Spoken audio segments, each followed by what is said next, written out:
In the fandom, personas are a lot like butts.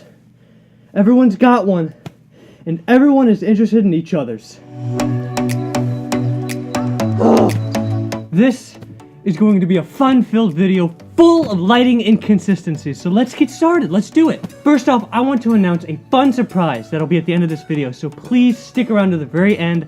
I promise it will be worth it. The furry fandom has a very unique problem. Unlike most other fandoms, we don't really obsess over a piece of fiction or media. We obsess over a concept, anthropomorphic animals. That means that, by and large, the content that we consume and are fans of, we also have to create. For example, the Star Wars fandom has tons of books, and movies, and games, and TV shows, and the extended universe, all for them to inhabit. Content that is created for them. But there is no anthropomorphic world already created for us. There are examples of anthropomorphism which may have gotten us into the fandom. Disney's Robin Hood, BoJack Horseman, Sonic. But there is no universe for us to collectively inhabit, besides, this one. But that does not stop us. Instead, we've made our own. Thousands upon thousands of individual little canons that make up this weird tapestry that is the fandom. And it has easily become my favorite part of the fandom as a whole. Something I always ask when I meet someone new is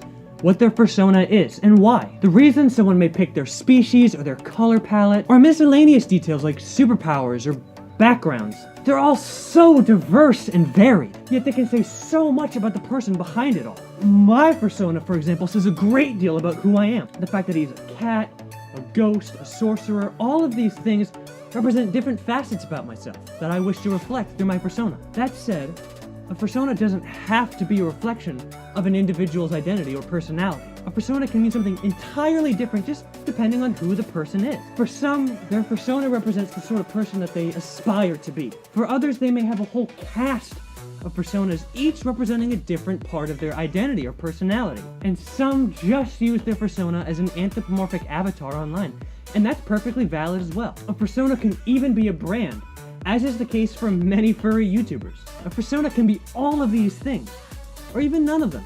Again, it all depends on who the person is and what they want to get out of the persona. Depending on who you are, making a persona can be very easy and simple, or it can be an extremely cumbersome task that takes a great deal of thought, and either is, again, absolutely valid. I'll admit, it took me years to come up with my persona. I spent more time in the fandom without a persona than with one.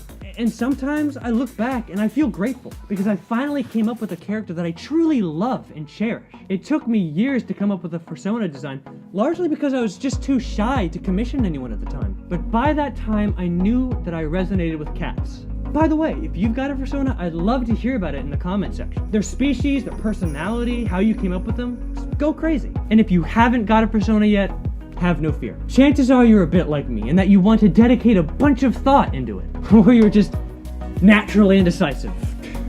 That's life. There's a chance I might do a how to make a persona series in the future. We'll see. It'd definitely be something I'd want to do. See, there's that inconsistent lighting I was telling you about. See, it's just, oh god. Speaking of which, I want to start a new segment on this channel called Patron of the Arts, where I shout out an artist with incredible but undervalued art. In addition, I'll also be holding a raffle, which means one of you lucky bastards will get a free icon commission out of it. This week, I'm throwing Scion of Storm into the spotlight. Fittingly enough, he actually drew the first piece of art of Lumi ever, so he definitely occupies a special place in my heart. He does incredible work though. His specialization is in canines, as well as ferals, but in truth, he can draw just about anything you throw at him. I mean, the guy is extremely talented. I'll leave his Fur Affinity page in the description down below, so I encourage you to go check him out. He is absolutely amazing to work with, and honestly, he's one of my favorite people to commission, without a doubt. Now, there are a whole bunch of ways that you can sign up for the raffle. You can find the link to the giveaway in the description down below. There you'll find a bunch of different ways to enter. Better yet, you can even enter more than once provided that you fulfill each requirement. Whether it be subscribing to my channel or visiting Scion's Fur Affinity page, just return to the Gleam.io page and keep on tossing entries into the bucket. And the winner will be announced in just a week. But for now, my name is Lumi, and thank you so much for watching this video. Please subscribe, like this video, go check out Scion's Fur Affinity page. Have a great day. Illy, illy, illy, illy, illy, illy, illy.